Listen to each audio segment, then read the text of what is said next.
ఆ సమయంలో మొదట గాడిదని పిలిచి, గాడిద, నీకు 40 సంవత్సరాల ఆయుష్ ఇస్తాను, నీకు ఇష్టమేనా అని అడిగాడు. గాడిద విచారంగా, స్వామి, నేనెప్పుడూ బరువులు మోస్తూ శ్రమతో జీవిస్తాను, నాకు 40 ఏళ్లు అవసరం లేదు, 20 ఏళ్లు చాలు అని చెప్పింది. దానికి బ్రహ్మదేవుడు సమ్మతించాడు. తర్వాత కుక్కని పిలిచి, కుక్క, నీకు 40 సంవత్సరాల ఆయుష్ ఇస్తాను, నీకు సమ్మతమేనా అని అడిగాడు. కుక్క వణికిపోతూ, స్వామి, నేనెప్పుడూ ఇంటికి కాపలా కాస్తూ నా యజమాని కోసం జీవించాలి, 40 ఏళ్లు చాలా ఎక్కువ, నాకు 20 సంవత్సరాలు చాలు అని అంది. బ్రహ్మదేవుడు కూడా నిజమే కదా అని అంగీకరించాడు. తర్వాత గుడ్లగోబను పిలిచి, గుడ్లగోబా, నీకు 40 ఏళ్ల ఆయుష్ ఇస్తాను, నీకిష్టమే కదా అని అన్నాడు. దానికి గుడ్లగోబ నిశ్శబ్దంగా, స్వామి, రాత్రంతా నిద్ర లేకుండా తిరుగుతూ జీవించాలి, ఇది చాలా కష్టం, నాకు 20 సంవత్సరాలు చాలు అని చెప్పింది. బ్రహ్మదేవుడు తృప్తిగా సమ్మతించాడు. చివరికి మనిషిని పిలిచాడు. మనిషి, నీకు 40 సంవత్సరాల ఆయుష్ ఇస్తాను, నీకు ఇష్టమేనా అని అడిగాడు.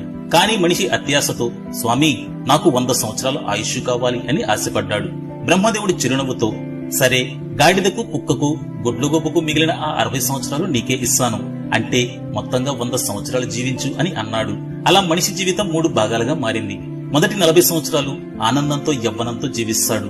తర్వాత 20 సంవత్సరాలు గాడిదలా బరువును మోస్తూ కుటుంబ బాధ్యతలను నిర్వర్తిస్తాడు. తర్వాత 20 సంవత్సరాలు కుక్కలా ఇంటిని కాపాడుతూ పిల్లల కోసం సేవ చేస్తాడు. చివరి 20 సంవత్సరాలు గుడ్లగోబలా నిశ్శబ్దంగా తన ఇంటి బయట కూర్చుని పెద్ద సీసీ కెమెరా లాగా మారిపోతాడు. నిజమే కదా?